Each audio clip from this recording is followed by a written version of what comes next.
Hello students, welcome to Tiwari academy. तो अब हम प्रश्नावली 7.9 आरंभ करेंगे। चलिए उसके प्रथम प्रश्न पर हम बढ़ते हैं। यहाँ पर आपको दिया हुआ है कि निश्चित समाकलन का मान ज्ञात कीजिए और आपके पास दिया हुआ है कि आपको x+1 का समाकलन करना है x के सापेक्ष, जहाँ पर सीमाएं -1 से लेकर 1 तक है। तो देखिए, अब यहाँ पर आपने एक अलग से पद देखा, निश्चित समाकलन। अभी तक आपने समाकलन करना तो सीखा था, तो देखिए उसको पहले एक बार हम समझ लेते हैं। अगर आप f(x) का समाकलन dx और यहाँ समाकलन का चिन्ह, तो ये आपके पास gx मान लीजिएगा, ऐसा आता था। तो आप हमेशा c लगाएंगे जब भी आपके पास निश्चित समाकलन नहीं होगा, अर्थात जब भी आपके पास यहाँ सीमाएं नहीं होंगी तब आप हमेशा c लगाएंगे। अब अगर सीमाएं आपके पास दी हुई हैं तो आप यहाँ पर c को नहीं लगाते हैं। तो देखिए, अगर अब आपको बोला जाए कि f(x) का समाकलन आपको x के सापेक्ष करना है, जहां सीमा आपके पास a से b हो जाएगी, तो अभी आपके पास देखिए समाकलन तो gx आया था, तो आप gx लिख देंगे, लेकिन अब इसमें सीमाएं a से b लिखेंगे, तो आपके पास आ जाएगा gb माइनस ga के बराबर। तो ये आपके पास निश्चित समाकलन इस तरीके से निकाला जाता है। तो अब देखिए, इस प्रश्न में यदि हम आए तो हमें दिया गया है x+1 का समाकलन करने को, और आपको बोला गया है कि आपके पास जो सीमा है वो -1 से लेकर 1 तक है। तो सबसे पहले आपको क्या करना है कि आपको x+1 का समाकलन कर देना है बिना कुछ देखे। तो देखिए, यदि आप समाकलन करेंगे तो आपके पास आ जाएगा x²/2 प्लस 1 का समाकलन करेंगे तो आपके पास x आ जाएगा। अब चूंकि आप निश्चित समाकलन निकाल रहे हैं, अर्थात आपके पास तो सीमाएं दी हुई हैं -1 और 1, तो अब यहाँ पर आप कांस्टेंट नहीं जोड़ेंगे जो अभी तक आपने किया था। तो देखिए, अब यहाँ पर आप लिख देंगे 1 -1। तो देखिए, सबसे पहले अपर लिमिट अर्थात उच्च सीमा लगाई जाएगी, अर्थात x की जगह अब आप 1 लिख देंगे, तो 1/2 प्लस 1 आ जाएगा, माइनस। अब आप निम्न सीमा लगाएंगे तो -1 का होल स्क्वायर यहाँ लिखेंगे तो 1/2 ही आएगा, और x की जगह -1 यहाँ लगाएंगे तो -1 आ जाएगा। तो देखिए, जब आप इसको सरल करेंगे तो आपके पास आ जाएगा 1/2 प्लस 1 माइनस 1/2 प्लस 1। तो देखिए, -1/2 और 1/2 तो आपके पास ये कैंसिल हो जाएंगे, तो आपके पास केवल 2 बचेगा।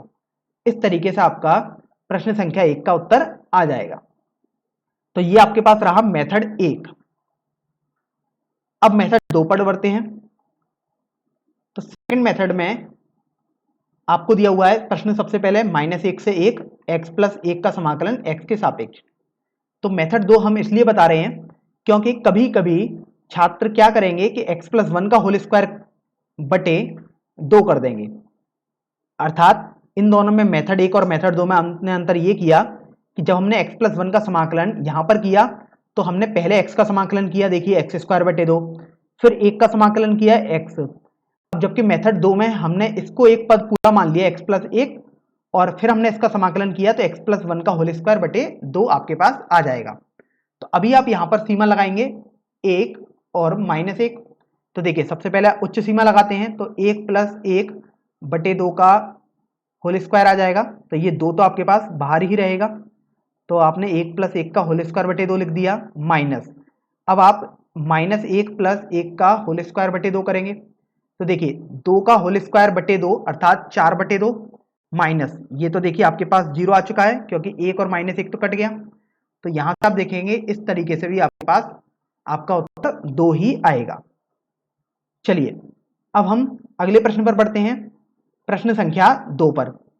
तो देखिए, प्रश्न संख्या 2 में आपको दिया हुआ है कि निश्चित समाकलन का मान ज्ञात कीजिए, और आपके पास समाकलन दिया है 1/x का करने को, और निम्न सीमा 2 है और उच्च सीमा आपके पास 3 है। तो देखिए, सबसे पहले तो आप इसको लिखेंगे I बराबर 1/x dx, निम्न सीमा 2 और उच्च सीमा 3। उच्च सीमा को अपर लिमिट बोल सकते हैं और निम्न सीमा को लोअर लिमिट अंग्रेजी में बोलते हैं। तो देखिए, सबसे पहले तो आप 1/x का समाकलन कर दीजिएगा x के सापेक्ष, तो ये आपके पास डायरेक्ट फॉर्मूला log x का मापांक आ जाएगा। अब आप यहाँ पर 2 और 3 लिख देंगे। तो देखिए, सबसे पहले तो आप उच्च सीमा लगाएंगे तो आपके पास आ जाएगा log 3 माइनस, अब आप निम्न सीमा लगाएंगे तो log 2 का मापांक। ध्यान रखें, जब भी आप निश्चित समाकलन कर रहे हैं, अर्थात जब भी आपके पास सीमाएं दी हों, तब आप कोई भी कांस्टेंट को अलग से ऐड नहीं करेंगे। तो अब देखिए यहाँ से 3 और 2 तो आपके पास धनात्मक संख्या है, तो आप मॉड ना भी लगाएं तब भी कोई दिक्कत नहीं है। तो आप लिख सकते हैं log 3 माइनस log 2, तो आपके पास ये आंसर आ जाएगा। अब हो सकता है कि आपके पास आंसर इस फॉर्म में न देके किसी दूसरी फॉर्म में दिया जाए, तो वो फॉर्म देख सकते हैं। आपने log का गुणधर्म सीखा था कि log m minus log n को आप लिख सकते हैं log m बटे n। तो देखिए इसी प्रॉपर्टी का अब हम यहाँ पर यूज करेंगे, तो आपके पास आ जाएगा log 3 बटे 2। तो आप log 3 बटे 2 इस फॉर्म में भी अपना आंसर दे सकते हैं। चलिए अब हम अगले प्रश्न पर अर्थात प्रश्न संख्या 3 पर बढ़ते हैं। तो देखिए प्रश्न संख्या 3 में आपको दिया हुआ है निश्चित समाकलन का मान ज्ञात कीजिए, और आपके पास समाकलन करना है 4x की घात 3 minus 5x square plus 6x plus 9, जबकि लोअर लिमिट अर्थात निम्न सीमा 1 है और उच्च सीमा अर्थात अपर लिमिट आपके पास 2 है। तो देखिए यहाँ पर i बराबर 1 से लेकर 2, यहाँ पर प्लस 1 है, तो इस साइन को हम माइनस वाले को हटा देते हैं। 4x की घात 3 minus 5x square plus 6x plus 9 dx। अब आप यहाँ पर देखिए आपके पास तो काफी सारे पद दिखे हुए हैं, देखिए एक पद, दूसरा पद, तीसरा पद और चौथा पद। तो आप यहाँ पर समाकलन के चिन्ह को वितरित कर सकते हैं सभी पदों में। तो आपके पास आ जाएगा 1 से लेकर 2 4x की घात 3 dx माइनस, अब देखिए आपके पास आ जाएगा 1 से लेकर 2 5x स्क्वायर dx प्लस 1 से लेकर 2 6x dx प्लस 1 से लेकर 2 9 dx। तो अभी आप यहां से देखिए कि 4 तो आपके पास एक अचर राशि है, तो आपने इसको बाहर लिख दिया। 1 से लेकर 2 x की घात 3 dx माइनस, इसी तरीके से आपने 5 को बाहर लिख दिया, 1 की घात 2 x की घात 2 dx। इसी तरीके से आप देखेंगे 6 भी बाहर आ जाएगा क्योंकि अचर पद ही है, तो 1 से लेकर 2 x dx प्लस आप 9 को भी बाहर ले सकते हैं, तो आपके पास 1 गुणा dx बच गया। तो अभी आप ये देखिए कि जब आप सभी का अवकलन कर देंगे तो आपके पास आ जाएगा i बराबर 4, तो आपके पास ऐसे ही चल रहा है। x की घात 3 का अवकलन करेंगे, समाकलन करेंगे, तो आपके पास x की घात 4 बटे 4 आ जाएगा। तो जब आपने समाकलन कर दिया तो अब आप यहाँ पर सीमाएं अर्थात 1 और 2 लिख देंगे, माइनस 5 x की घात 2 का समाकलन आपके पास आ जाएगा x की घात 3 बटे 3। तो आपने देखिए सीमाएं भी लिख दी 1 2 प्लस 6, इस तरीके से करेंगे x का समाकलन तो x स्क्वायर बटे 2 आ जाएगा, और सीमा आपने 1 और 2 लिख दी प्लस 9, और ये x आ जाएगा, 1 से 2 आपने सीमा लिख दी। तो अभी आपने सीमा लिख तो दी, अब आप इनके मान निकालेंगे। तो देखिए 4, आप इस 4 को बाहर ले सकते हैं क्योंकि ये एक अचर राशि है, तो ये x में तो यहाँ पर कहीं है ही नहीं, तो ये तो आपके पास हमेशा 4 ही रहेगा।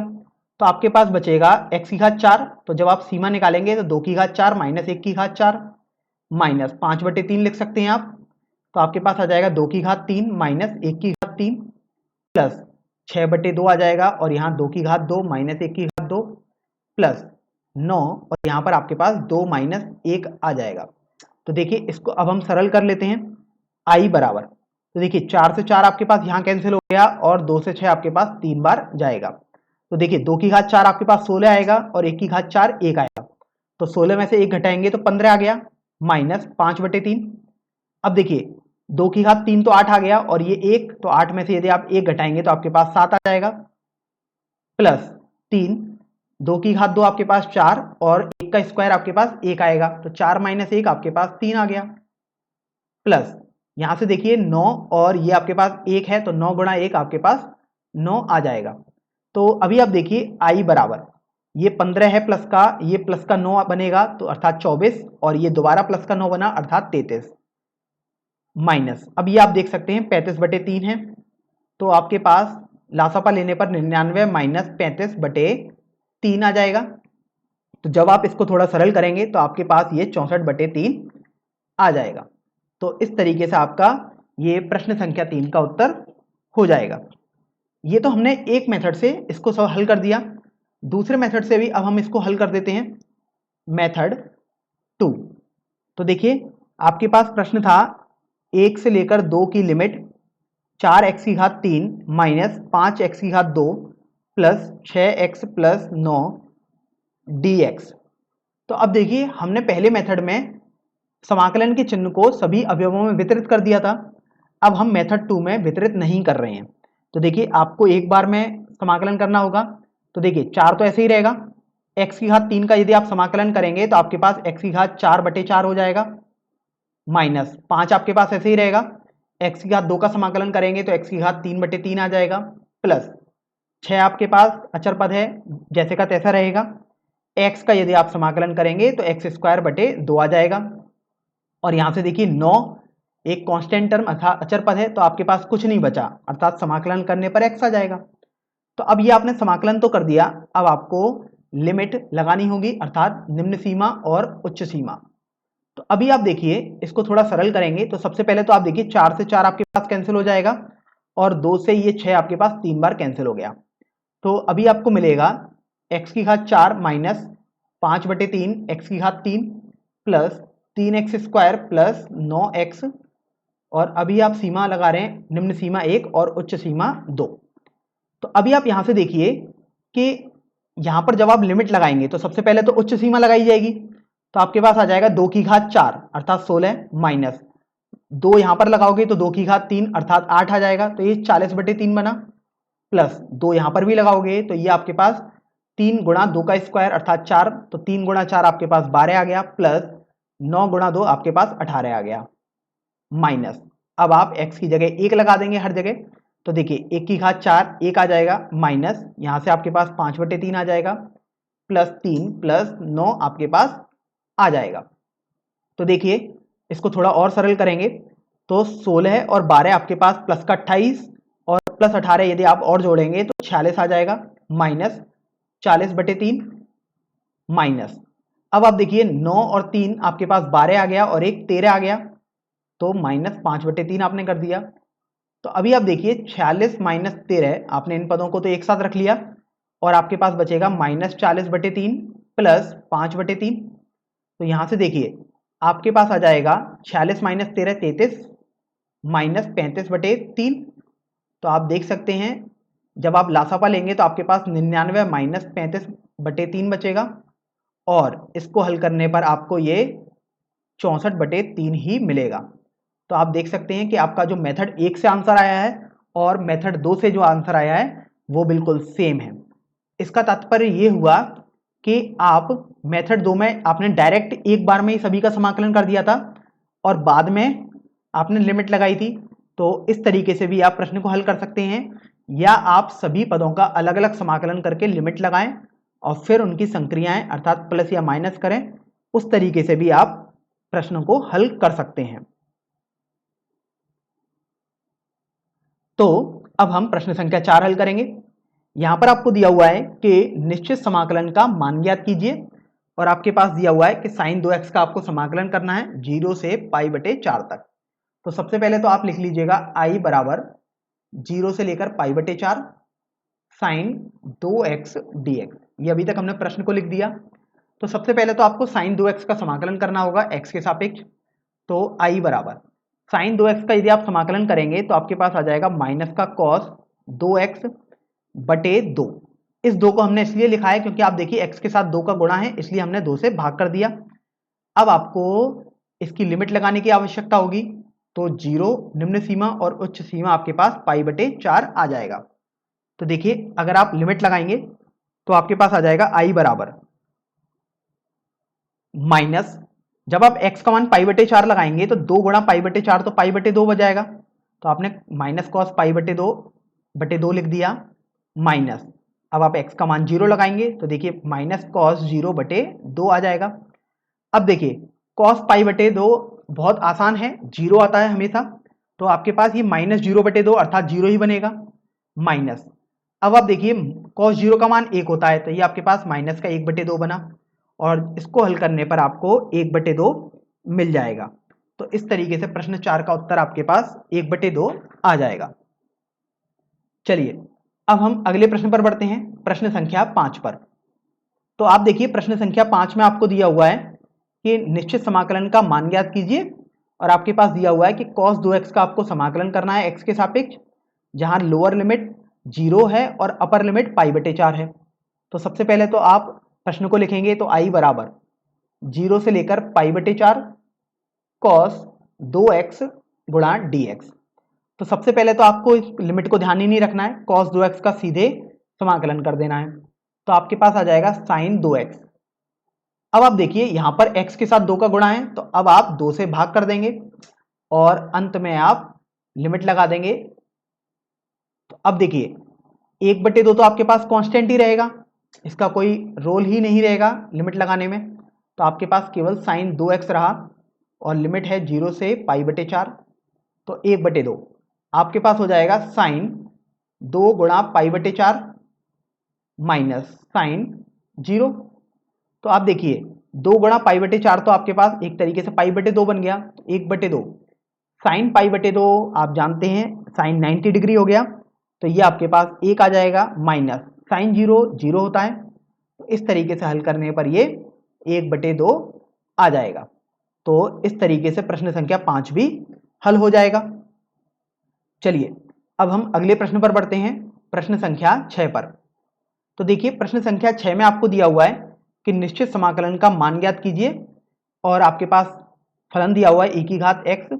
आपको x के सापेक्ष समाकलन करना है और निश्चित समाकलन निकालने के लिए ही आपके पास देखिए लिमिट दी हुई है।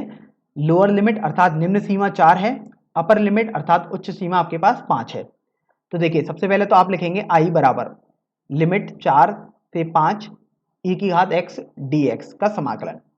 तो अभी आप देखो e की घात x का आप सीधे समाकलन करेंगे। सबसे पहले तो आपने सीखा था कि e की घात x का यदि आप समाकलन करेंगे x के सापेक्ष तो e की घात x ही आएगा। तो अभी आप इस फॉर्मूले को यूज करेंगे तो आपके पास e की घात x ही आ जाएगा और अब आप लिमिट इसमें लगा देंगे तो 5 और 4। तो सबसे पहले तो अपर लिमिट लगाएंगे अर्थात उच्च सीमा, तो e की घात 5 माइनस अब आप निम्न सीमा लगाएंगे तो e की घात 4 आ जाएगा। तो ये आपके पास आंसर आ जाएगा। अब इस फॉर्म को आप दूसरी फॉर्म में भी बदल कर दे सकते हैं आंसर।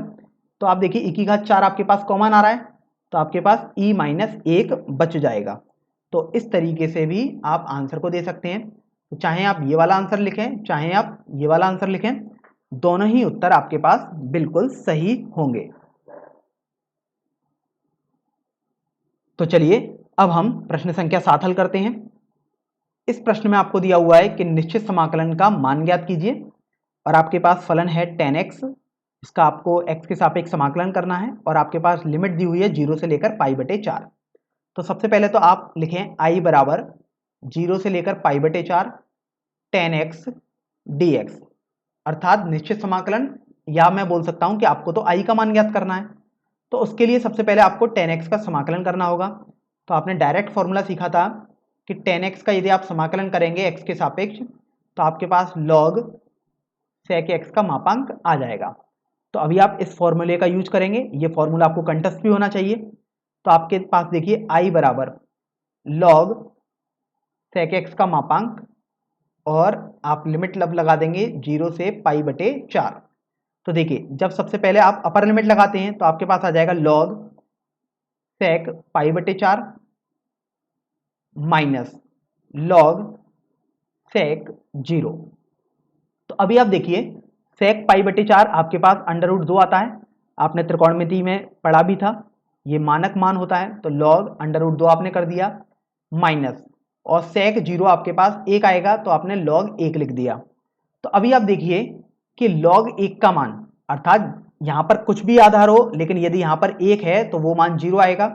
तो आपके पास log √2 माइनस 0 आ जाएगा, या आप बोल सकते हैं आपका जो आंसर होगा वो log √2 हो जाएगा।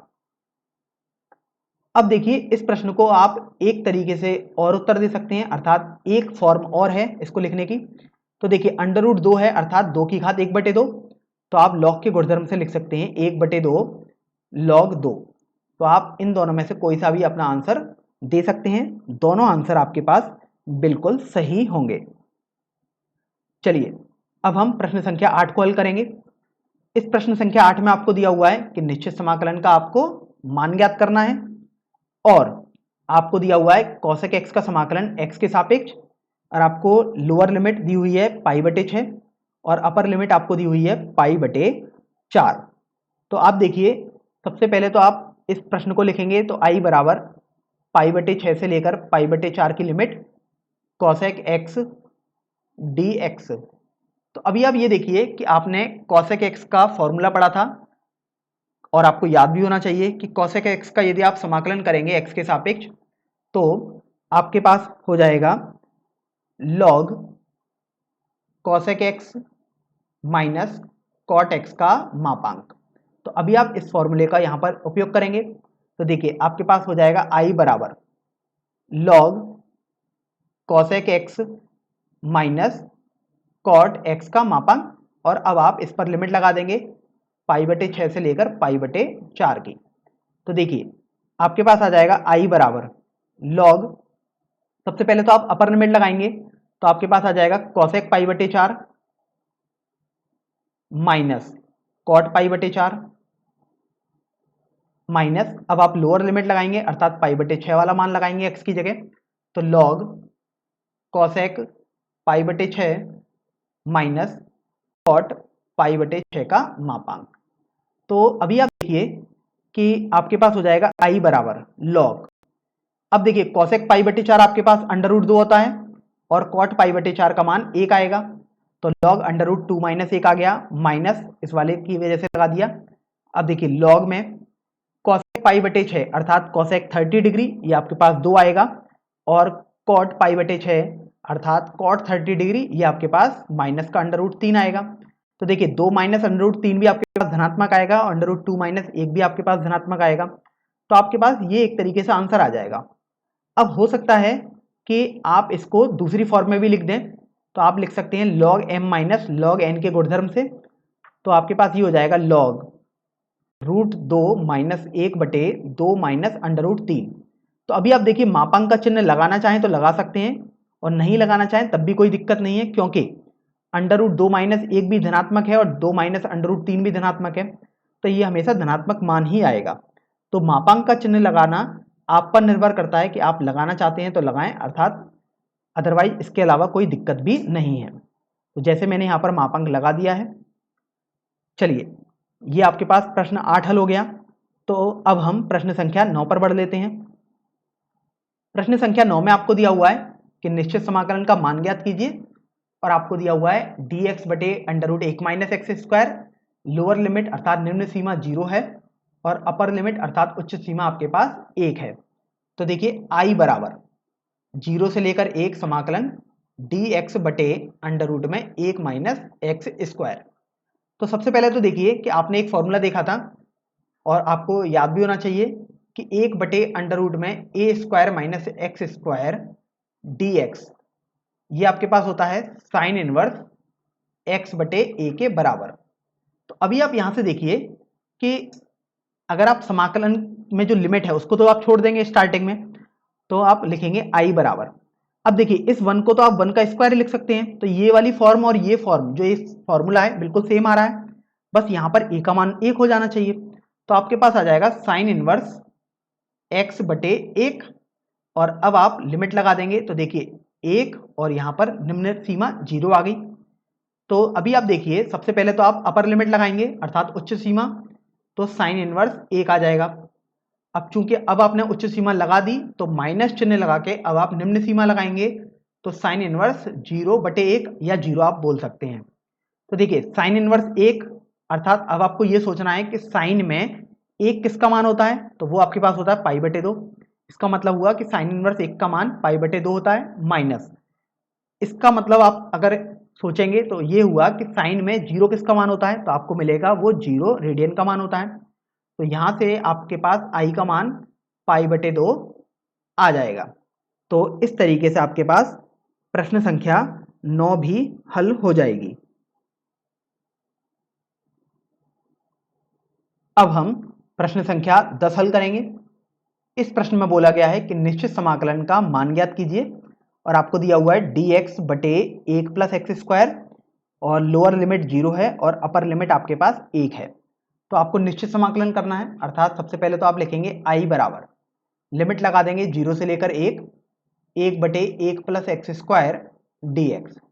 अब आप देखिए कि आपको सबसे पहले इसका समाकलन करना होगा अर्थात 1/1 प्लस एक्स स्क्वायर का समाकलन। तो आपको ये याद भी होना चाहिए, फॉर्मूला है डायरेक्ट 1/1 प्लस एक्स स्क्वायर का समाकलन आपके पास टेन इनवर्स एक्स के बराबर आता है। तो देखिए अब आप इस फॉर्मूले का यूज करेंगे तो आपके पास आ जाएगा आई बराबर टेन इनवर्स एक्स। अब चूंकि आपने समाकलन कर दिया तो अब आप लोअर लिमिट और अपर लिमिट लिख देंगे और अब आप मान लगा देंगे। तो सबसे पहले तो अपर लिमिट लगाई जाएगी, अर्थात x की जगह आप 1 को रख देंगे माइनस, अब आप x की जगह 0 रख देंगे। तो देखिए टेन इनवर्स 1 का मतलब है कि 10 में ऐसा कौन सा कोण है जिसका मान 1 होता है, तो आपको मिलेगा π/4 माइनस, इसको आप पढ़ेंगे तो बोलेंगे कि 10 में ऐसा कौन सा कोण है जिसका मान 0 होता है, तो आपके पास 0 आ जाएगा।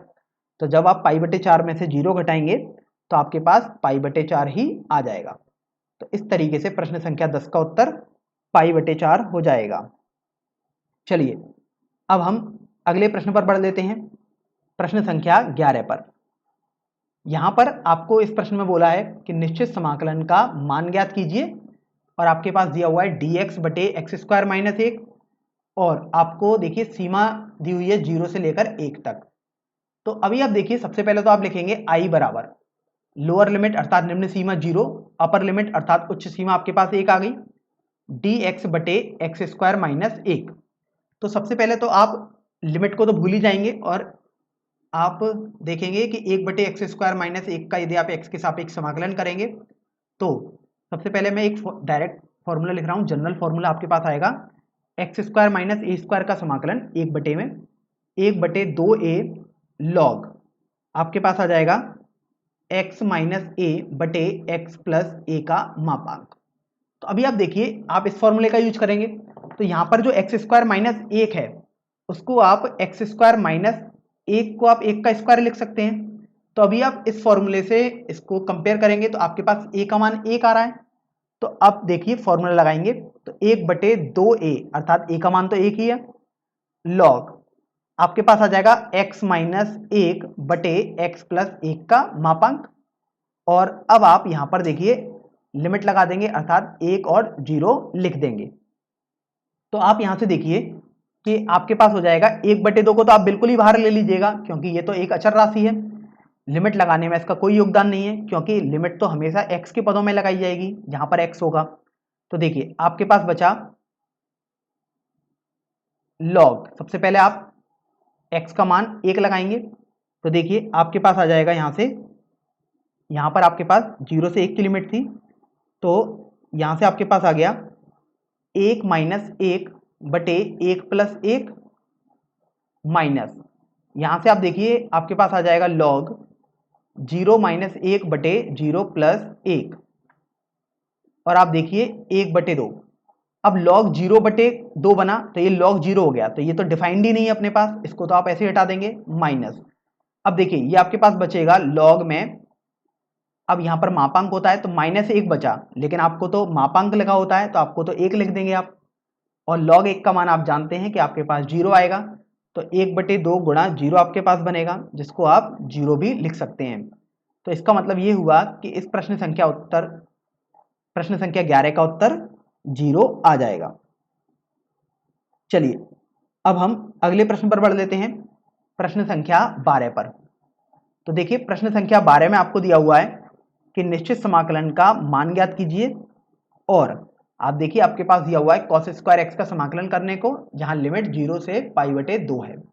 तो सबसे पहले तो देखिए आप लिखेंगे i बराबर 0 से लेकर π/2 कॉस स्क्वायर एक्स dx। अब देखिए आपने अभी तक कोई भी डायरेक्ट फॉर्मूला नहीं सीखा कॉस स्क्वायर एक्स का समाकलन का, तो आपने वो फॉर्मूले सीखे हैं जहां पर ये कॉस या टेन या कोई भी त्रिकोणमितीय फलन होगा उसकी घात 1 होनी चाहिए। तो सबसे पहले तो आप देखिए आपने एक cos 2x का फॉर्मूला भी पढ़ा है जो कि आपके पास आ जाएगा 2 cos स्क्वायर एक्स माइनस 1। इस फॉर्मूले को लिखने का उद्देश्य केवल यही है कि आप यहां से cos स्क्वायर एक्स का मान निकालें। तो सबसे पहले तो आप 2 cos स्क्वायर एक्स लिखेंगे तो 1 प्लस cos 2x आ जाएगा।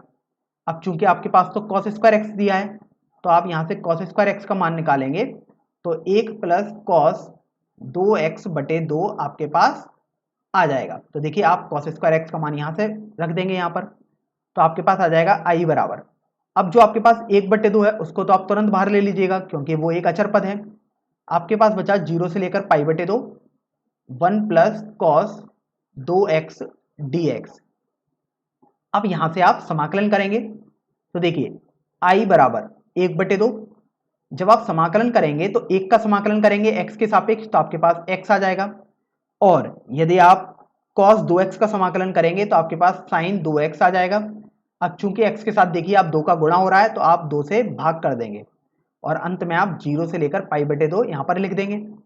तो देखिए अब आपको लिमिट लगाने को रह गया है केवल, तो सबसे पहले आप अपर लिमिट लगाएंगे अर्थात x का मान आप हर जगह π/2 लगाएंगे तो 1/2 π/2 प्लस आपके पास साइन 2 गुणा π/2 अर्थात पाई आ जाएगा बटे 2।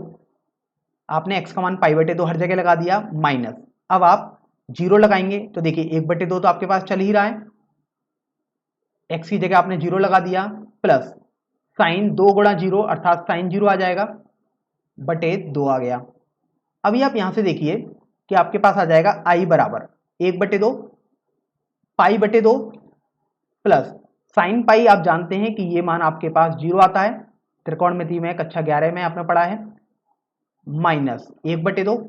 अब देखिए साइन 0 भी आपके पास 0 आता है तो ये 0/2 अर्थात 0 ही बनेगा और ये 0 पहले से ही है तो आपने ऐसे लिख दिया। तो जब आप इसको सरल करेंगे तो देखिए ये भी पूरा 0, ये 0 है ही तो आपके पास π/4 आ जाएगा।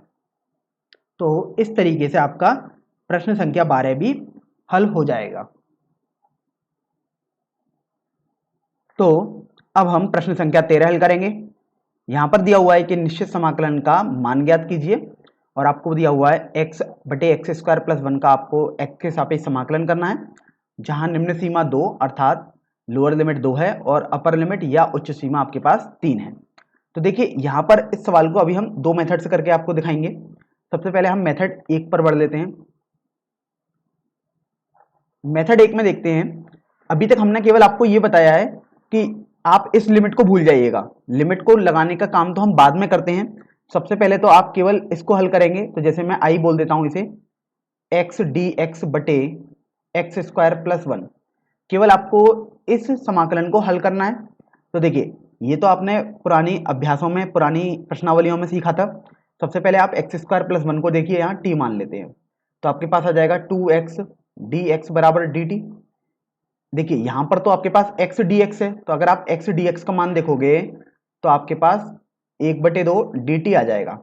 तो देखिए अगर हम थोड़ा इसको सरल करें तो आपके पास x dx की जगह तो 1/2 dt आ गया और अपॉन में चूंकि x² + 1 है और इसको तो आपने t माना है तो आप dt/t लिख दोगे और आपने समाकलन का चिन्ह भी यहां लगा दिया।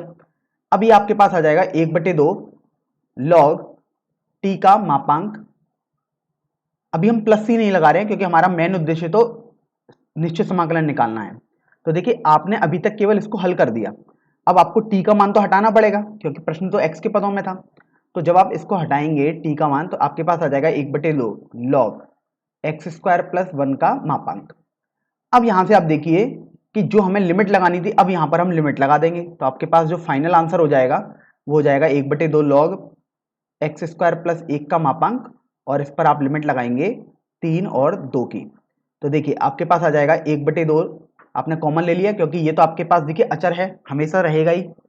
तो आपके पास आया log, जब आप 3 लगाएंगे अपर लिमिट तो 9 + 1 अर्थात 10 बन जाएगा माइनस। अब आप लोअर लिमिट अर्थात निम्न सीमा या मैं बोल सकता हूं अभी यहां पर आप 2 लगाएंगे तो आपके पास log, अब देखिए 2 का स्क्वायर प्लस 1 तो आपके पास ये 5 आ जाएगा। तो जब आप इसको थोड़ा सरल करेंगे तो 1/2 log 10/5 कर सकते हैं log के गुणधर्म से। तो ये देखिए 2 बार कैंसिल हो गया तो आपके पास यहां से आ जाएगा 1/2 log 2। तो यही आपका प्रश्न संख्या 13 का हल हो जाएगा। अब देखिए इसको हम दूसरे मेथड से भी एक बार हल करके देखते हैं। तो सब उसके लिए हम चलते हैं मेथड 2 पर।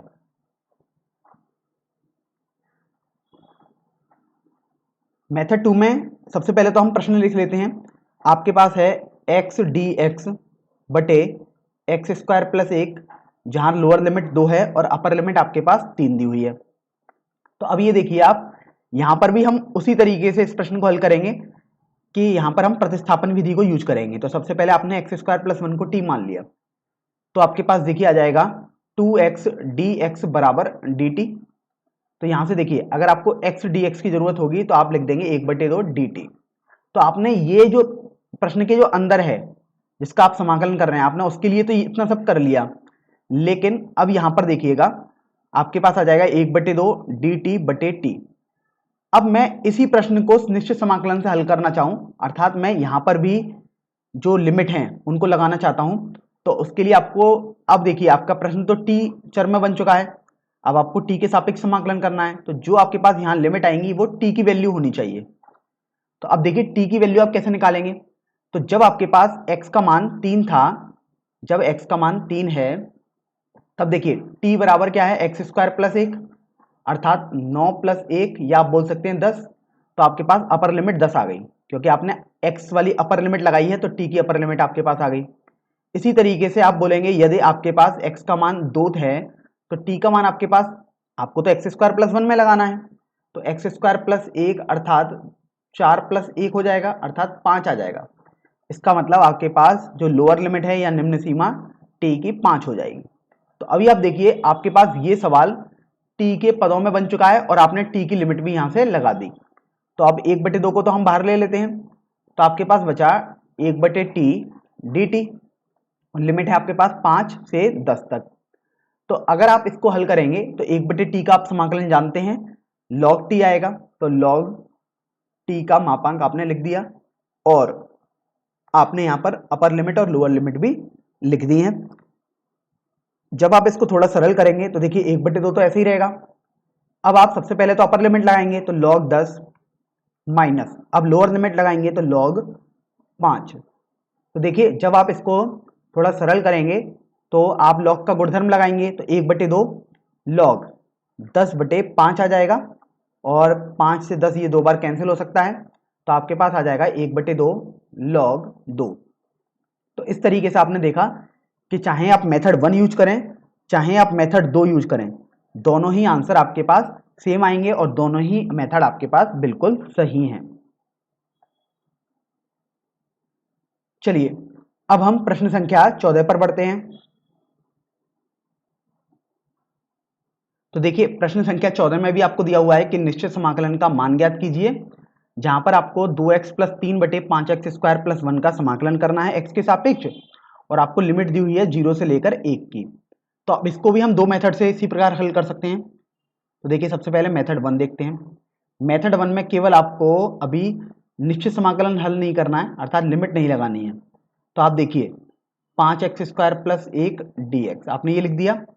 अब यहां पर आप देखिए आप इसको अलग अलग ब्रेक कर सकते थे, तो 2x/5x² + 1 dx plus 3 1/5x² + 1 dx।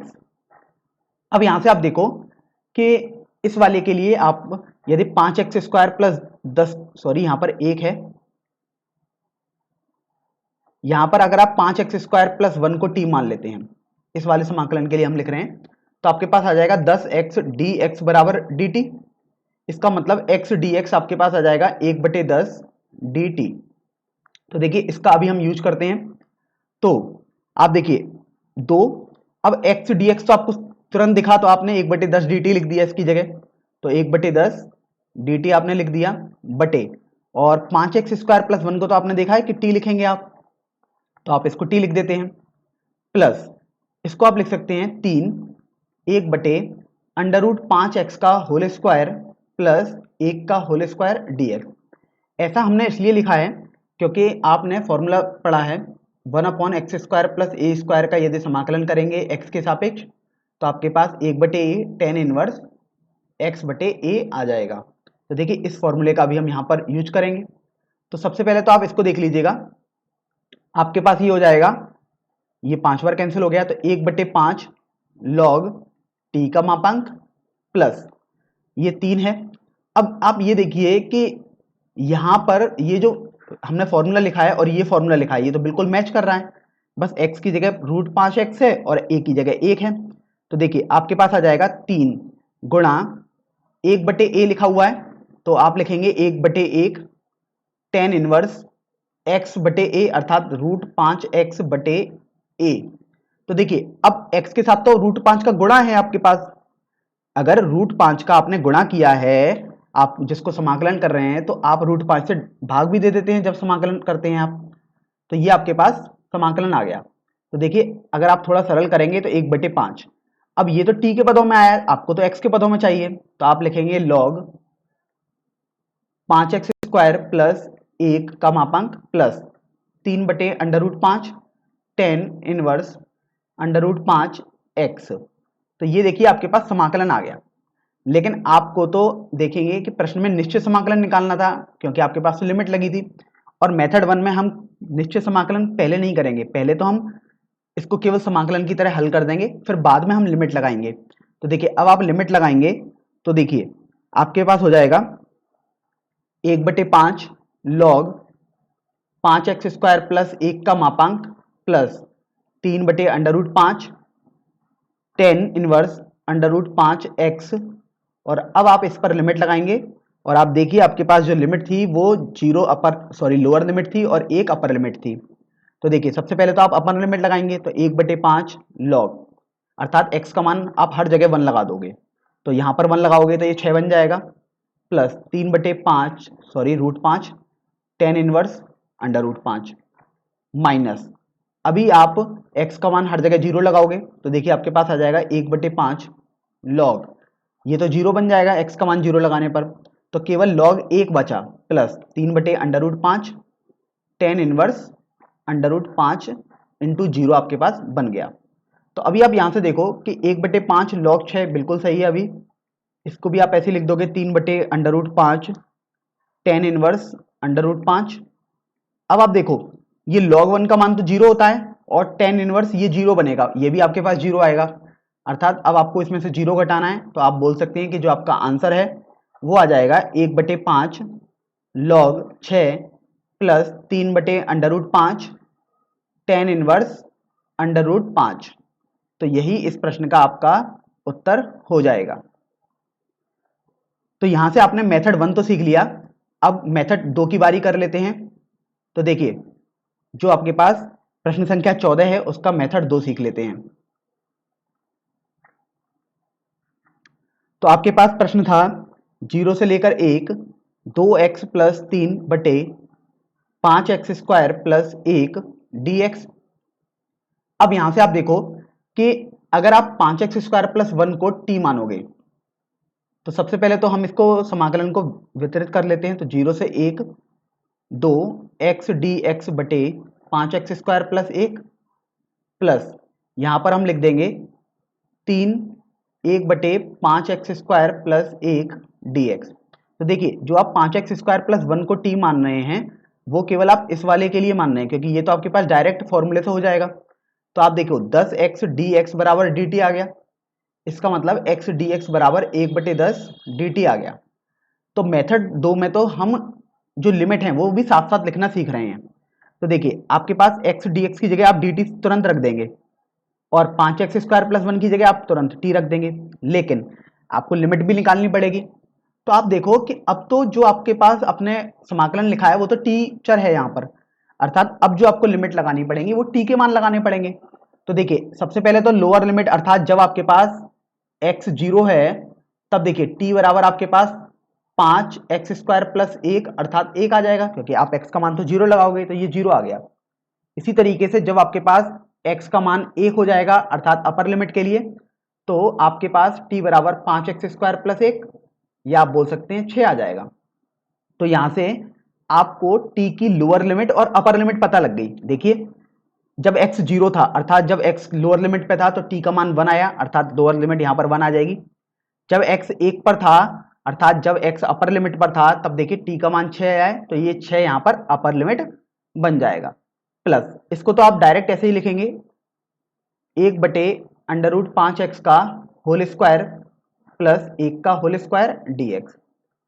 तो अभी आप देखो कि जब आप इसको थोड़ा आगे सरल करोगे तो आपके पास आ जाएगा 2 log t का मापांक, और अब आप यहां पर 6 और 1 करेंगे प्लस यहां से आपके पास आ जाएगा 3 1/a अर्थात 1/1 tan इनवर्स √5x/1। चूंकि x के साथ √5 का गुणा है तो अब आप √5 से भाग करेंगे। और अब आप यहां पर देखिए यहां पर तो लिमिट आपके पास 0 से 1 थी x की, तो यहां से आपने 0 से 1 लगा दिया। तो देखिए अब आप सरल करिए, अर्थात जब आप लिमिट लगाएंगे तो आपके पास आ जाएगा 2 log 6 माइनस log 1, और फिर आप यहां पर देखो कि आपके पास आ जाएगा 3/√5 tan इनवर्स √5 माइनस 0, क्योंकि tan इनवर्स 0 आपके पास 0 ही आएगा। यहाँ पर आप देखिए कि जब आप x dx को 1/10 dt रखेंगे तो यहाँ पर हमने 1/10 नहीं किया है, तो आपके पास 1/10 चल ही रहा है। तो अभी आप देखो जब आप थोड़ा सरल करोगे अगली पंक्ति में तो 2/10 तो आपके पास 1/5 हो जाएगा, तो आपने लिखा 1/5 log 6, क्योंकि log 1 का मान 0 आएगा। आपके पास कोई भी आधार हो, लेकिन यदि ये संख्या 1 लिखी है तो हमेशा 0 मान आप कर देंगे, प्लस ये आपके पास आ जाएगा 3/√5 tan इनवर्स √5। तो यही आपका आंसर हो जाएगा। तो आपने मेथड 1 से निकाला था तो भी आपके पास यही आंसर आया था, और मेथड 2 से भी आपके पास बिल्कुल सेम आंसर आ रहा है। तो आप किसी भी तरीके से इन प्रश्नों को हल कर सकते हैं। अब हम अगले प्रश्न पर बढ़ते हैं, प्रश्न संख्या 15 पर।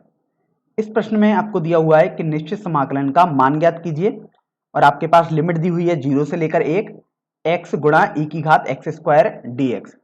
तो देखिए यहां पर आप e की घात x² को t मान लीजिएगा। तो सबसे पहले हम जो सवाल को हल कर रहे हैं वो है x e की घात x² को और dx को, अर्थात सबसे पहले हम इसका समाकलन निकालेंगे, बाद में हम लिमिट निकालकर निश्चित समाकलन का मान बता देंगे। तो यहां पर हमने e की घात x² को t माना। अगर आप चाहते हैं कि आप x² को t माने तो आप ये भी ले सकते हैं, और e की घात x² बराबर t आप कुछ भी ले सकते हैं। तो अभी मैंने e की घात x² बराबर t लेके इस प्रश्न को हल कर रहा हूं। तो आप देखिए जब आपने e की घात x² को t माना तो आप अवकलन करेंगे स्वयं के सापेक्ष, तो आपके पास आ जाएगा e की घात x² गुणा x² का अवकलन 2x dx बराबर dt आ जाएगा।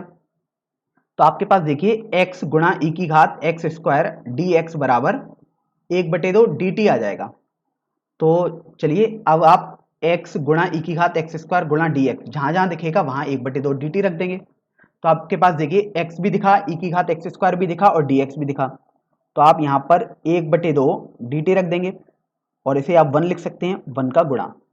तो अब इसका मतलब ये हुआ कि आपको एक का समाकलन करना है t के सापेक्ष, तो वो आपके पास t आ जाएगा, तो आपके पास आ जाएगा t/2।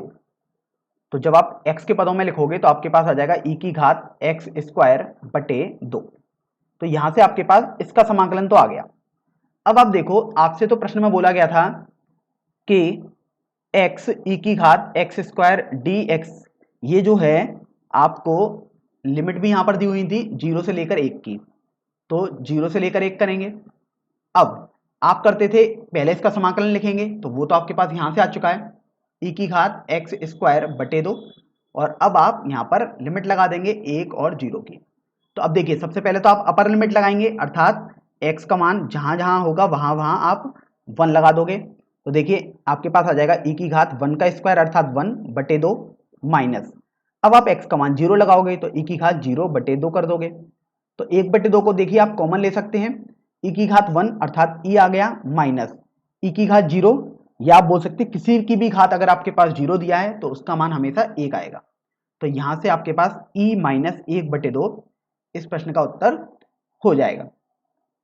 अब चलिए इस प्रश्न को हम दूसरे मेथड से भी हल कर लेते हैं, ताकि आपको वो मेथड भी बहुत अच्छी तरह ध्यान में आ जाए कि कैसे करते हैं उस मेथड से। तो इस मेथड में अभी हम जो लिमिट है वो भी साथ साथ लगाएंगे। जैसे सबसे पहले तो प्रश्न लिखते हैं 0 से 1 x गुणा e की घात x² dx। अब यहां से मैं आपको e की घात x² को भी t मान सकता हूं और x² को भी t मान सकता हूं। तो जैसे देख लीजिएगा मैं x² को t मान लेता हूं, आप कुछ भी मान सकते हैं अपनी तरफ सर। तो यहां से देखेंगे आप 2x dx बराबर dt आ जाएगा। तो आपको मिला कि x dx बराबर तो आपके पास dt/2 आ जाएगा। तो ये आपने ये तो पता कर लिया कि x गुणा dx आपके पास dt/2 आ गया, अर्थात dt, और e की घात x², अब आपके पास e की घात t आ जाएगा। अब आपको लिमिट निकालने की यहां पर बारी आएगी कि लिमिट क्या होनी चाहिए।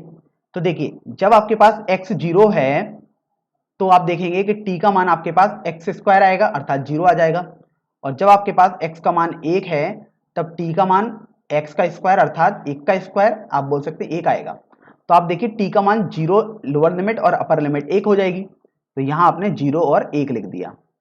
अब आप देखिए 1/2 तो ऐसे ही रहेगा। अब e की घात t का यदि आप समाकलन करोगे तो वो तो e की घात t ही आता है, और आप इस पर लिमिट लगा दोगे 0 और 1 की। तो देखिए अगली पंक्ति में आप लिखेंगे 1/2 e की घात t है, और आपको अपर लिमिट सबसे पहले लगाएंगे अर्थात t का मान 1 लगा दोगे आप, तो आपके पास आ जाएगा e की घात 1 माइनस, अब आप 0 लगाओगे t की जगह तो e की घात 0, और हल करने पर ये आपके पास e माइनस 1/2 ही आ जाएगा। तो आपने दोनों मेथड से इस सवाल को देख लिया, दोनों मेथड से आपके पास सेम ही आंसर आएगा। तो इसका मतलब ये हुआ कि अब आप ये समझ चुके हैं कि प्रतिस्थापन वाले सवालों में आपके पास दो तरीके थे सवाल को हल करने के। सबसे पहला मेथड जो हम करते थे उसमें हमने ये सीखा था कि लिमिट को आप सबसे अंत में लगाओ। जब आपने समाकलन कर दिया और आप x के पदों में आंसर लेके आ गए, फिर उसके बाद आपने देखिए लिमिट लगाई है यहाँ पर। और मेथड 2 में आपने देखा था कि जब आप समाकलन कर रहे हैं और कुछ प्रतिस्थापन कर रहे हैं तो आप लिमिट को भी साथ साथ चेंज कर रहे हैं। देखिए आप 0 से 1 थी तो t का मान भी भले ही 0 से 1 ही आया था यहाँ पर भी, तो आपने यहाँ पर साथ साथ लिमिट को चेंज किया है। अर्थात आप कोई सा भी मेथड अपने सवालों में यूज कर सकते हैं।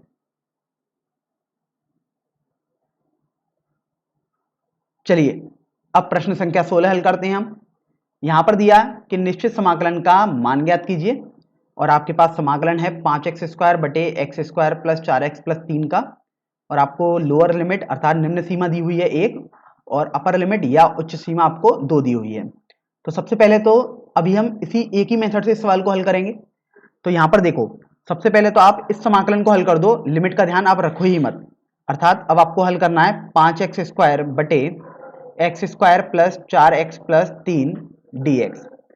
तो अभी आप ये देखो कि जो आपके पास अंश में जो बहुपद है उसकी घात भी 2 है और हर में जो बहुपद है उसकी घात भी 2 है। अर्थात सबसे पहले तो आप इसका मतलब ये हुआ कि आप भाग दे सकते हैं। तो आप x² प्लस 4x प्लस 3 से 5x² में भाग देंगे, तो देखिए आपके पास आ जाएगा 5x² प्लस 20x प्लस 15। तो यहां से आप देखेंगे कि आपके पास जो शेषफल है वो आ जाएगा माइनस कॉमन लेकर 20x प्लस 15, भागफल आपके पास 5 आ चुका है, भाजक आपके पास x² प्लस 4x प्लस 3 है। तो देखिए आप इसको लिख सकते थे 5 माइनस 20x प्लस 15 बटे x² प्लस 4x प्लस 3, और यहां से आप अंत में dx कर देंगे क्योंकि आप समाकलन तो निकाल ही रहे हैं। तो अभी आप ये देखो कि आपके पास जो सवाल है इसको अगर आप समाकलन वाले चिन्ह को वितरित करेंगे तो आपके पास आ जाएगा समाकलन का चिन्ह 5dx माइनस 20x प्लस 15 बटे, अब देखिए x² प्लस 4x प्लस 3 के आप गुणनखंड भी कर सकते हैं। आपके पास आ जाएंगे x plus 1 x plus 3 dx।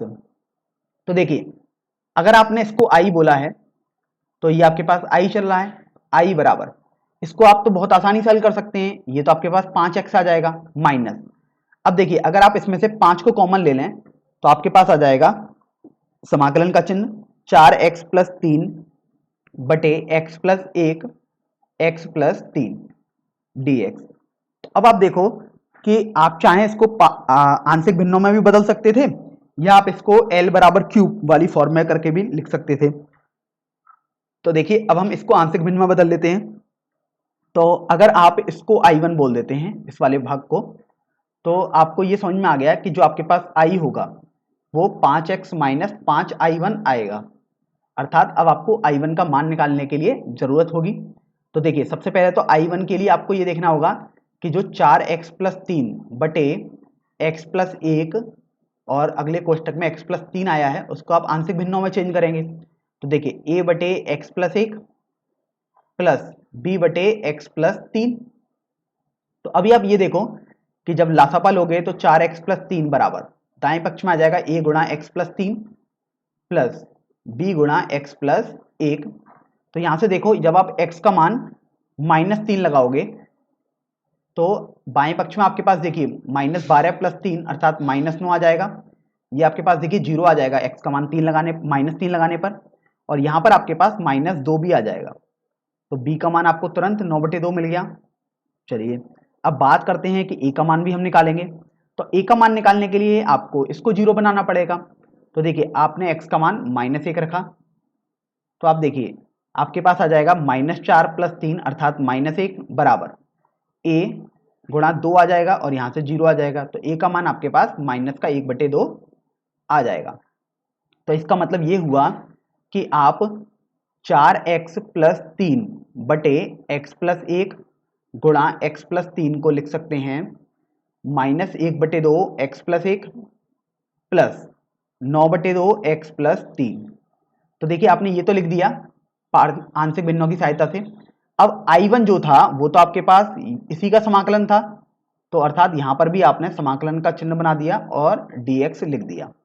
तो अब देखिए अब हम I1 को मान को हल कर रहे हैं, तो I1 बराबर, अब -1/2 को आप ऐसे ही रखें क्योंकि ये तो अचर है, और आप 1/x + 1 का समाकलन करोगे तो आपके पास log x + 1 का मापांक आ जाएगा।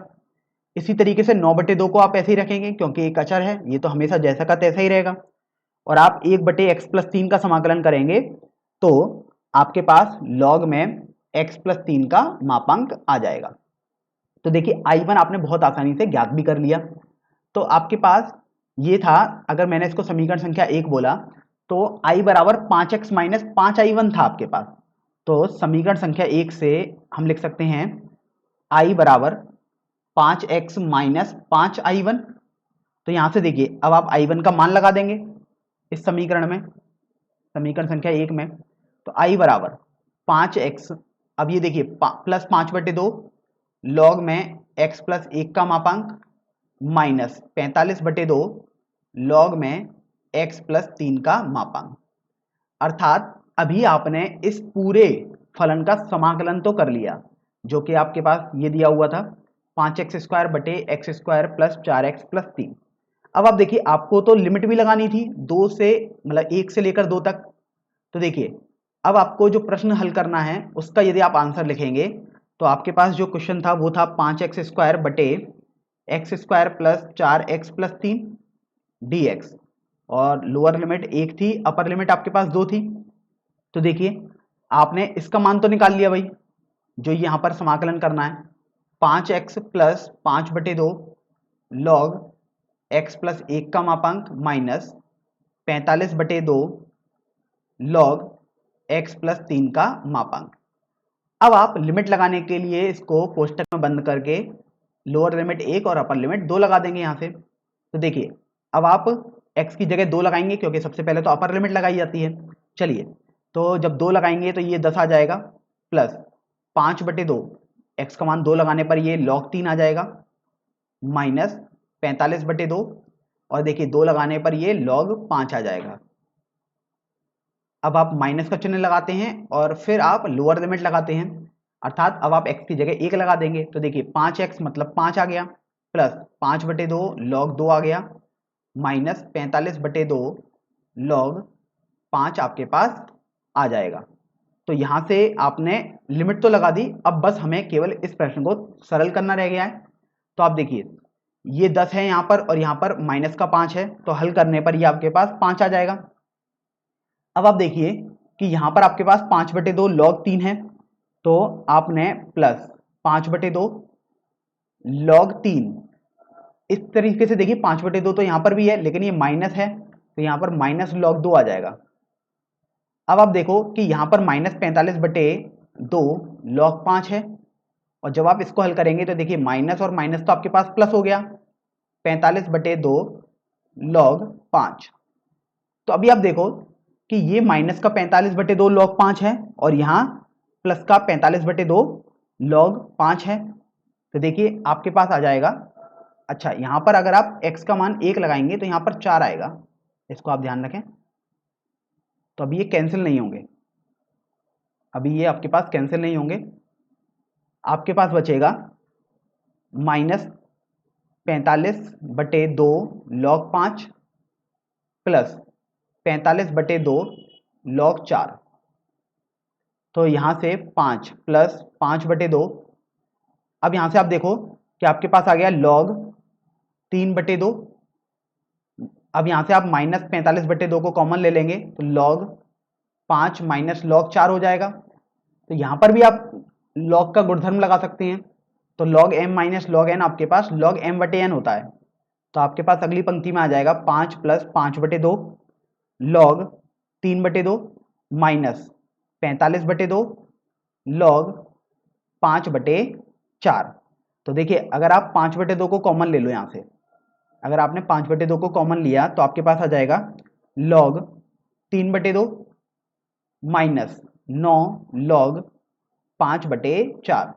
तो देखिए आपने अब सरल करके इस प्रश्न का उत्तर भी निकाल दिया है। अब हम प्रश्न संख्या 15 हल करते हैं। इस प्रश्न में आपको बोला गया है कि निश्चित समाकलन का आपको मान ज्ञात करना है और आपके पास दिया हुआ है 2 गुणा sec² x प्लस x की घात 3 प्लस 2 का आपको समाकलन करना है x के सापेक्ष, और आपको लोअर लिमिट जो है वो 0 दी हुई है और अपर लिमिट π/4 दी हुई है। तो देखिए अगर आप इसको i बोल देते हैं तो आपके पास देखिए i हो जाएगा 0 से लेकर π/4 2 गुणा sec² x प्लस x की घात 3 प्लस 2 dx। तो अब आप यहां से देखो कि आप चाहें तो समाकलन के चिन्ह को वितरित भी कर सकते हैं अलग अलग, और आप चाहें तो एक बार में भी सभी का समाकलन कर सकते हैं। तो देखिए यहां पर हम एक ही बार में कर देते हैं। तो सबसे पहले तो आप 2 को बाहर ले लेंगे क्योंकि ये तो आपके पास अचर पद है, जैसे का तैसा ही रहेगा। अब sec² x का यदि आपको समाकलन करना है तो ये तो आपके पास डायरेक्ट फॉर्मूला होता है, और इसको चलिए एक बार रिकॉल कर लेते हैं कि यदि आप sec² x का समाकलन करेंगे x के सापेक्ष तो आपके पास tan x आ जाएगा। इसी तरीके से एक फॉर्मूला और रिकॉल कर लेते हैं कि आप यदि x की घात n का समाकलन करेंगे x के सापेक्ष तो आपके पास x की घात n+1/n+1 आ जाएगा। बस ध्यान ये रखना होता है कि n यहाँ पर आपके पास -1 नहीं होना चाहिए। तो देखिए आपने ये तो कर दिया। अब आप देखिए कि जब आप इसका समाकलन करेंगे तो sec² x का समाकलन तो tan x आ गया, प्लस इसी तरीके से x³ का समाकलन आप इस वाले फॉर्मूले से करेंगे तो आपके पास x की घात 4/4 आ जाएगा, और जब आप 2 का समाकलन करोगे तो 2x आ जाएगा, और अब आपको लिमिट लगा देनी है 0 से लेकर π/4 की। तो देखिए यहां से अब आप लिमिट लगाएंगे तो सबसे पहले तो आप अपर लिमिट लगाएंगे अर्थात उच्च सीमा, जो कि आपके पास π/4 है। इसका तात्पर्य ये हुआ जहां जहां आपको x दिखेगा वहां वहां आप π/4 लगा दोगे अभी। तो 2 गुणा tan π/4 प्लस पाई की घात 4/4 की घात 4 गुणा 4 प्लस 2 गुणा π/4। अभी देखिए आपने π/4 तो लगा दिया हर जगह। अब आप लोअर लिमिट लगाएंगे अर्थात अब आप x का मान 0 लगा देंगे। तो देखिए 2 गुणा tan 0 प्लस 0/4, क्योंकि 0 की घात 0 की घात 4 आपके पास 0 ही आएगा, प्लस 2 गुणा 0। तो अभी आप देखो जब आप इसको सरल करोगे तो ये आपको मिलेगा i बराबर tan π/4 आपके पास 1 होता है तो ये 2 आ गया, प्लस ये आपके पास हो जाएगा पाई की घात 4/4 की घात 4 आपके पास 256 होगा, गुणा 4 करेंगे तो 1024 आ जाएगा, प्लस 2 π/4 अर्थात आप जब ये कैंसिल करेंगे तो आपके पास π/2 आ जाएगा। और देखिए tan 0 भी आपके पास 0 भी आपके पास 0 हो गया 0/4, और इसी तरीके से आपके पास ये भी 0 हो गया। तो आपके पास केवल यही आंसर हो जाएगा। तो इस तरीके से प्रश्न संख्या 17 हल हो जाएगी। चलिए अब हम अगले प्रश्न पर बढ़ लेते हैं, प्रश्न संख्या 18 पर। तो देखिए प्रश्न संख्या 18 में आपको दिया हुआ है कि निश्चित समाकलन का मान ज्ञात कीजिए, और आपके पास दिया हुआ है कि sin² x/2 minus cos² x/2 0 से लेकर पाई। तो देखिए सबसे पहले तो आप ये देखिए आपने त्रिकोणमिति में एक सूत्र पढ़ा था कक्षा 11 में कि cos 2x बराबर cos² x/2 x minus sin² x हो जाएगा। इसका मतलब ये हुआ, आप इसको ऐसे ध्यान रखेंगे कि यदि यहाँ पर एंगल 2x है तो इनका आधा एंगल यहाँ पर हो जाएगा। आप देख सकते हैं 2x का आधा x होता है। इसका मतलब ये हुआ कि यदि आप cos x को लिखेंगे तो आप अब आधा एंगल x/2 कर देंगे माइनस sin² x/2 कर देंगे। तो अभी आप देखो कि हम दूसरे वाले फॉर्मूले को रिवर्स में यूज करेंगे, अर्थात अब हम पढ़ेंगे कि cos² x/2 minus sin² x/2 आपके पास cos x के बराबर आ जाएगा। तो सबसे पहले तो हम प्रश्न को लिख लेते हैं जो आपको ये प्रश्न दिया है। 0 से लेकर पाई की आपके पास लिमिट है साइन स्क्वायर एक्स बटे 2 माइनस कॉस स्क्वायर एक्स बटे 2 dx। अब आप यहां पर देखिए कि अगर आप इसमें से माइनस साइन कॉमन ले लें तो आपके पास ये फॉर्मूला बन जाएगा। तो आप अभी माइनस साइन को कॉमन ले लेते हैं, तो देखिए आपके पास आ जाएगा कॉस स्क्वायर एक्स बटे 2 माइनस साइन स्क्वायर एक्स बटे 2 गुणा dx। तो अभी आप देखो कि आपके पास ये फॉर्मूला तो cos x के बराबर है, अर्थात अब इसका मान आप cos x रख दोगे तो आपके पास आ जाएगा माइनस 0 से लेकर पाई cos x dx। इसका मतलब अब आपको ये समझ में आया कि आपको cos x का समाकलन करना है x के सापेक्ष।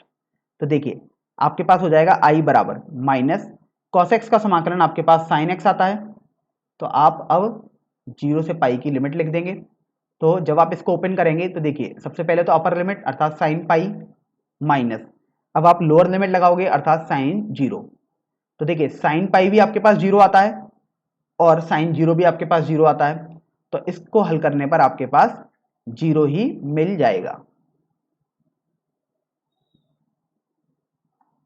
तो अब हम अगले प्रश्न अर्थात प्रश्न संख्या 19 को पढ़ते हैं।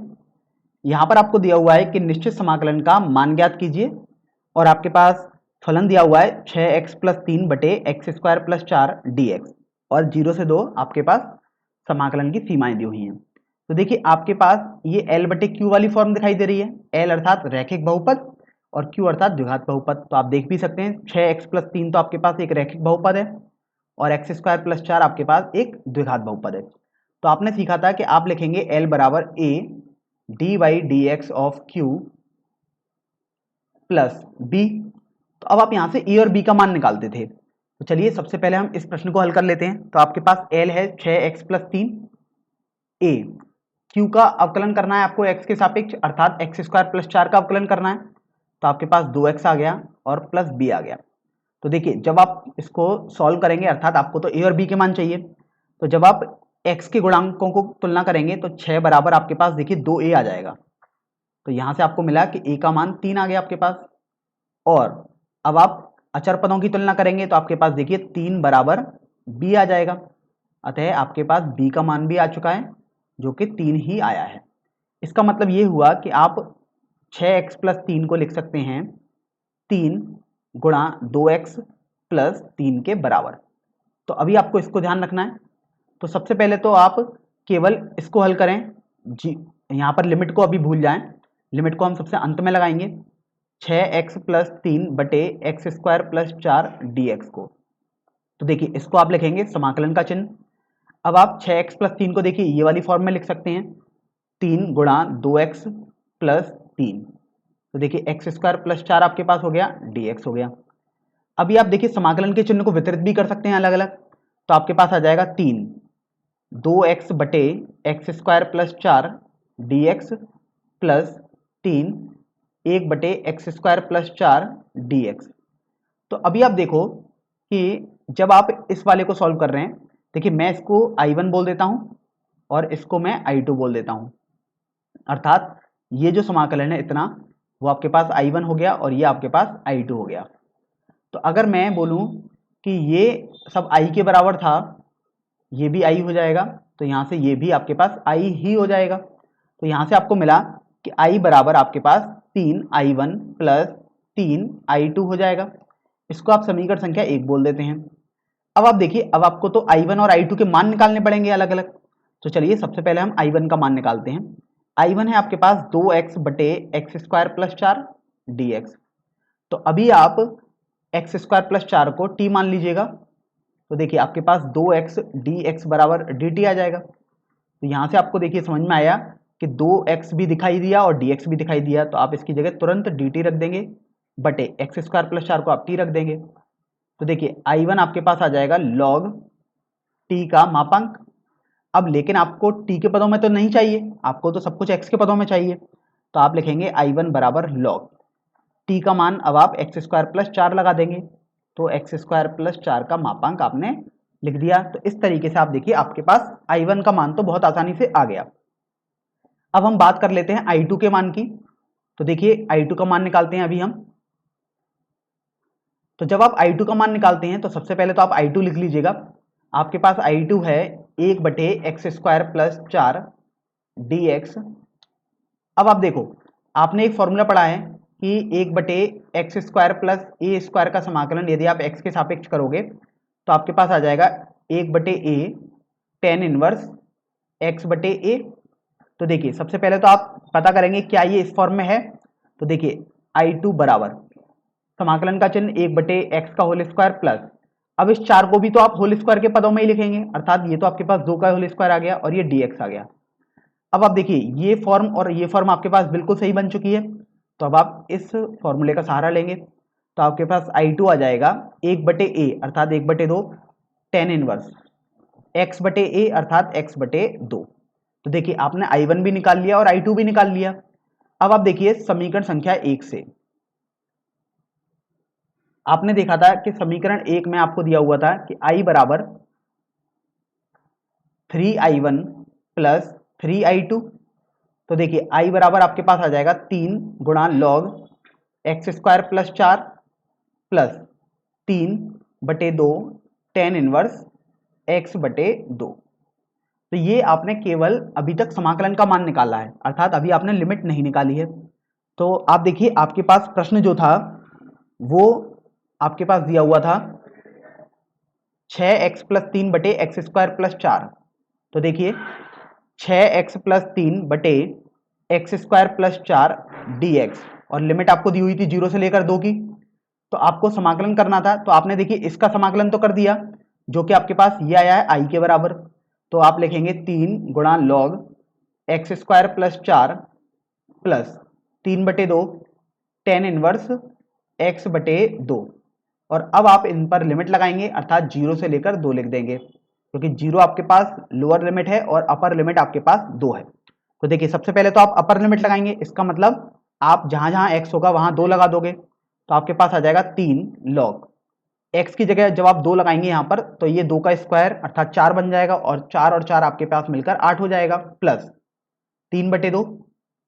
जब आप x का मान 2 यहाँ लगाओगे तो आपके पास आ जाएगा tan इनवर्स 2/2 अर्थात 1 आ जाएगा माइनस। अब आप लोअर लिमिट अर्थात x का मान 0 लगाएंगे तो देखिए 3 लॉग, देखिए 0 लगाने पर ये तो 0 आ जाएगा और ये केवल 4 बचेगा प्लस 3/2 tan इनवर्स 0/2 0 ही आएगा। तो जब आप इसको देखिए थोड़ा सरल करेंगे तो आपके पास आ जाएगा 3 लॉग 8 और माइनस का 3 लॉग 4 आप यहां से लिख सकते हैं प्लस 3/2 tan इनवर्स 1 का मान आपके पास π/4 होता है, या आप इसको ऐसे भी पढ़ सकते हैं कि tan में किस कोण का मान 1 होता है माइनस π/2 से π/2 के बीच में, तो आप पाएंगे π/4 ही होता है। अब आप देखो tan इनवर्स 0 तो आपके पास 0 ही आएगा, तो यहां से ये कर दिया आपने। अभी आप जब इसको सरल करेंगे तो आपको मिल जाएगा 3 कॉमन ले रहे हैं आप, तो log 8 माइनस log 4 प्लस 3π/8। तो देखिए इसको आप लॉग की प्रॉपर्टी लगाकर हल कर सकते हैं इसको, और लॉग की प्रॉपर्टी एक बार रिकॉल कर लेते हैं, रिवाइज कर लेते हैं। log m minus log n आपके पास log m/n होता है। तो देखिए आपके पास यहां से हो जाएगा 3 log 8/4 प्लस 3π/8। तो यहां से देखो 4 से 8 ये तो आपके पास 2 बार कैंसिल हो गया, तो आपके पास यहां से बच जाएगा 3 log 2 प्लस 3π/8। तो इस तरीके से आपका ये प्रश्न संख्या 19 हल हो जाएगा। तो अब हम प्रश्न संख्या 20 हल करते हैं। यहां पर भी आपको दिया हुआ है कि निश्चित समाकलन का मान ज्ञात कीजिए, और आपके पास लोअर लिमिट है 0 अर्थात निम्न सीमा 0 हो गई और उच्च सीमा आपके पास 1 दी हुई है, और आपके पास फलन दिया हुआ है x e की घात x प्लस साइन πx/4। तो देखिए सबसे पहले तो आप इनको अलग अलग वितरित कर लेंगे समाकलन के चिन्ह को, तो आपके पास आ जाएगा 0 से लेकर 1 x e की घात x dx प्लस 0 से लेकर 1 साइन πx/4 dx। तो देखिए यहां पर आपने समाकलन के चिन्ह को अलग अलग वितरित कर दिया है। तो अब आप देखिए जब हम इसको सॉल्व करते हैं तो अभी हम केवल निश्चित समाकलन के बजाय केवल समाकलन करते हैं, अर्थात लिमिट नहीं लगाएंगे। तो आपने इसको बोल दिया I1, और इसी तरीके से अगर आप इसमें लिमिट ना लगाएं और इसको हल करेंगे अर्थात समाकलन करेंगे तो आपने इसको I2 बोल दिया। अर्थात आपके पास I1 और I2 का मान निकालने को रह गया। तो देखिए I1, सबसे पहले हम I1 निकालेंगे, x e की घात x dx। लिमिट हम बाद में सबसे अंत में लगाएंगे। तो देखिए यहां पर आपको दिखाई दिया कि ये तो आपके पास दो फलनों का गुणनफल है, तो आप आइलेट वाले फॉर्मूले से चेक करेंगे कि इनकी वरीयता क्या होनी चाहिए। तो आप देखिए x अर्थात ये तो एल्जेब्रिक फंक्शन या आप बोल सकते हैं बीजगणितीय फलन है, और e की घात x आपके पास एक चरघातांकी फलन या एक्सपोनेंशियल फंक्शन बोल सकते हैं। तो जब आप इनकी वरीयता निर्धारित करोगे तो आपको मिलेगा जो आपके पास a है वो तो पहले फंक्शन हो जाएगा और e आपके पास दूसरा फंक्शन हो जाएगा। अर्थात अब आप इसको पहला फलन और e की घात x को दूसरा फलन बोल देंगे। तो देखिए आपको ये तो समझ में आ गया कि पहला फलन कौन सा होगा और दूसरा फलन कौन सा होगा।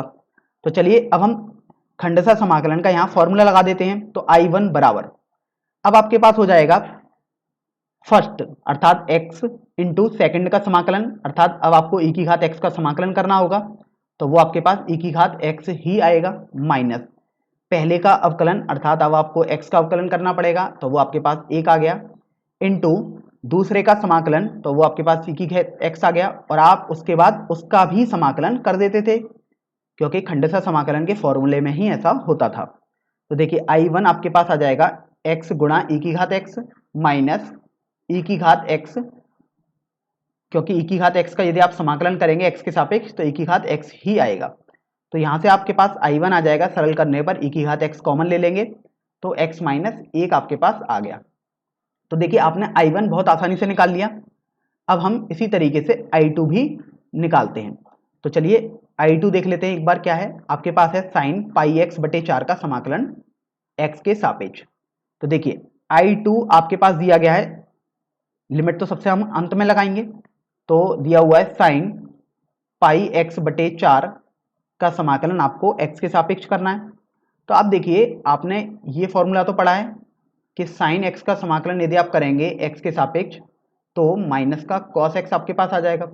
तो देखिए इस फॉर्मूले को आप यहाँ पर यूज करेंगे, तो यहाँ पर तो x की जगह पाई एक्स बटे 4 है, तो आपके पास ये हो जाएगा I2 बराबर माइनस का कॉस पाई एक्स बटे 4।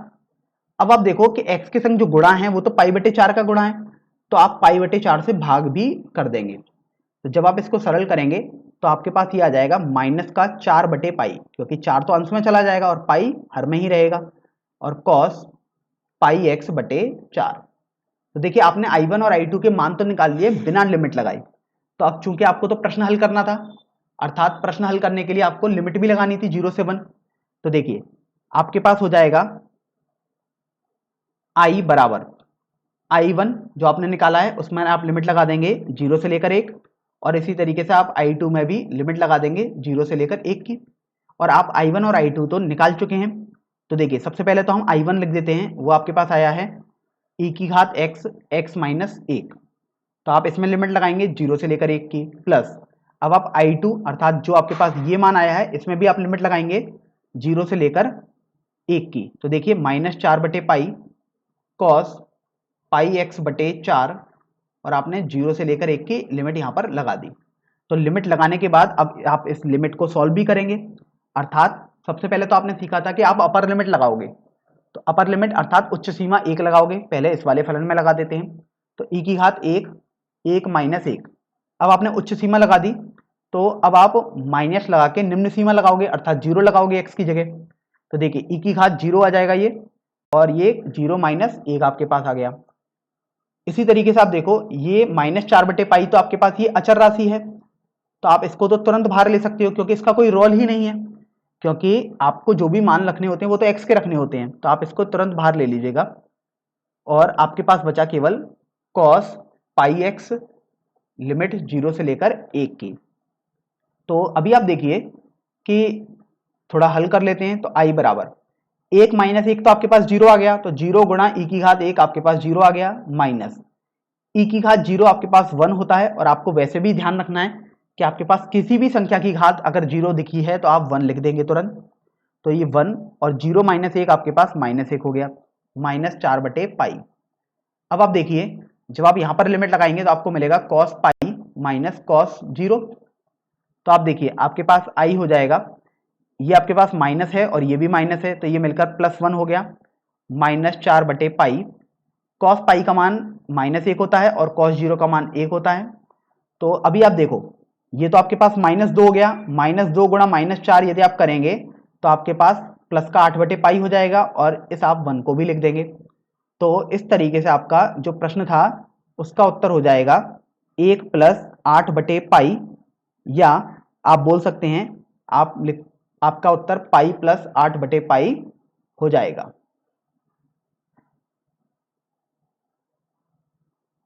यहां पर इसको आप ध्यान रखें कि यहां पर हमने ये गलती कर दी थी, πx/4 होना चाहिए था, तो यहाँ πx/4 कर देते हैं, तो ये π/4 आ जाएगा। इसी तरीके से ये माइनस का 1/√2 आ जाएगा। तो देखिए ये इस गलती को हम थोड़ा सही करते हैं, तो आपके पास यहां से हो जाएगा π/4 मान लगाने के बाद 1 - 4/पाई। अब देखिए ये माइनस का 1/√2 -1 बचा, तो आप माइनस को कॉमन ले लेंगे तो 1/√2 + 1 आपके पास हो जाएगा। तो जब आप इसको सरल करेंगे तो आपके पास आ जाएगा 1 + 4/√2 पाई + 4/पाई। तो यहां से आपके पास ये आपका उत्तर हो जाएगा। अच्छा यहाँ पर ये प्लस का 1/√2 आएगा तो ये माइनस हो जाएगा यहाँ से, और यहाँ से आपके पास ये भी माइनस ही हो जाएगा। तो अभी आपके पास ये फाइनल उत्तर आ चुका है। तो देखिए अब हम प्रश्न संख्या 21 हल करते हैं। यहाँ पर आपको दिया हुआ है कि सही उत्तर का चयन कीजिए, और आपके पास दिया हुआ है dx/1 + x², जहाँ लिमिट आपके पास 1 से √3 दी हुई है और बोला गया है ये बराबर है। और आप देख सकते हैं आपके पास 4 विकल्प दिए हुए हैं A, B, C तथा D, और आपको सही विकल्प का चुनाव करना है। तो देखिए सबसे पहले तो आप एक फॉर्मूले को रिवाइज कर लें और इसको आपको कंटेस्ट भी कर लें कि यदि आप 1/1 + x² का समाकलन करेंगे x के सापेक्ष तो आपके पास आ जाएगा tan इनवर्स x के बराबर। तो आप यहाँ से देखो कि आपको ये सीधे के सीधे फॉर्मूला आप लगा सकते हैं इसमें, तो ये आपके पास आ जाएगा tan इनवर्स x के बराबर, और अब आप लिमिट तो लगाएंगे 1 और √3 की, तो इसे बोलते हैं अपर लिमिट, और ये 1 होती है आपके पास लोअर लिमिट। तो जब आप सबसे पहले तो अपर लिमिट लगाते हैं जिसको हिंदी में उच्च सीमा बोलते हैं, तो देखिए tan inverse √3 minus lower limit अर्थात निम्न सीमा लगाएंगे तो tan इनवर्स 1 आ जाएगा। अब आप देखिए tan इनवर्स √3 का मान निकालना है, तो आपको कुछ ऐसा सोचना है कि आपको ऐसा कौन सा कोण है जो -π/2 से π/2 के बीच में आए और जिसका tan लेने पर आपके पास √3 आए। तो आपको वो कोण मिलेगा 60 डिग्री, या आप जैसे रेडियन में π/3 लिख सकते हैं, माइनस इसी तरीके से आप देखोगे tan इनवर्स 1 है, अर्थात आपको ये सोचना है कि ऐसा कौन सा कोण है जिसका tan लेने पर आपके पास 1 आता हो और कोण आपके पास -π/2 से π/2 के बीच में भी होना चाहिए। तो आपको वो 45 डिग्री मिलेगा, तो आप उसे रेडियन में π/4 लिख सकते हैं। तो देखिए जब आप इसको सरल करेंगे तो सबसे पहले तो आप लासापा लेंगे, तो आपके पास आ जाएगा 4π - 3π/12, तो आपके पास देखिए π/12 आ जाएगा। अब चूंकि आपको तो सही विकल्प का चुनाव करना था, तो आप देख सकते हैं A, B, C तथा D में विकल्प D आपके पास π/12 लिखा है, अतः विकल्प D आपका सही आंसर हो जाएगा। चलिए अब हम इस प्रश्नावली के अर्थात प्रश्नावली 7.9 के सबसे अंतिम प्रश्न संख्या 22 को हल करते हैं। यहां पर भी आपको दिया हुआ है कि सही उत्तर का चयन कीजिए, और आपको बोला गया है dx/4 + 9x² दिया है और 0 से लेकर 2/3 ये आपके पास सीमाएं हैं, इनका मान बराबर है, अर्थात निश्चित समाकलन का मान आपको बोला गया है किसके बराबर होगा, और आपको यहाँ पर 4 विकल्प देकर सही विकल्प पूछा गया है। तो देखिए सबसे पहले तो आप इसको हल करेंगे dx/4 + 9x² को। तो देखें आपने एक फॉर्मूला पढ़ा भी है, डायरेक्ट फॉर्मूला है आपके पास कि यदि dx/x² + a² का आप समाकलन करेंगे तो आपके पास आ जाएगा 1/a tan इनवर्स x/a के बराबर। अब आप देखिए यहां से आपको इस फॉर्म में लिखना है, अर्थात आप लिख सकते हो dx/, देखिए 9x² को यदि आप होल स्क्वायर में लिखेंगे तो 3x का होल स्क्वायर लिख सकते हैं और इस 4 को आप लिख सकते हैं 2 का होल स्क्वायर। तो आप देखिए कि ये आपके पास बिल्कुल सेम फॉर्म बन रही है, बस x की जगह यहाँ पर 3x है और a की जगह आपके पास 2 है। तो देखिए आप इस फॉर्मूले में लगा देते हैं मान, तो आपके पास आ जाएगा 1/a अर्थात 1/2 tan इनवर्स। अब x की जगह तो आप 3x रख देंगे तो 3x/2। अब आप ये देखिए कि यहां पर x के साथ 3 का गुणा हो रहा है। अब चूंकि 3 का गुणा हो रहा है तो आपने सीखा था कि समाकलन करते में आप उतने ही अचर राशि से भाग कर देते हैं, तो आपके पास ये 1/3 आ गया, अर्थात सरल करने पर ये आपके पास 1/6 tan इनवर्स 3x/2 आ जाएगा। अब ये तो आपके पास इसका मान आ गया, निश्चित समाकलन का मान नहीं आया है, अर्थात अभी आपने लिमिट नहीं लगाई है। तो आपको सॉल्व करना था 0 से लेकर 2/3 dx/4 + 9x²। तो देखिए आपने इसका मान तो निकाल लिया 1/6 tan इनवर्स 3x/2। अब देखिए अब आप इस पर लिमिट लगा देंगे तो 0 से लेकर 2/3। अब आप एक बात गौर करेंगे तो 1/6 तो आपके पास एक अचर राशि है, तो ये तो कभी भी परिवर्तित नहीं होगी, जैसी की तैसी ही रहेगी।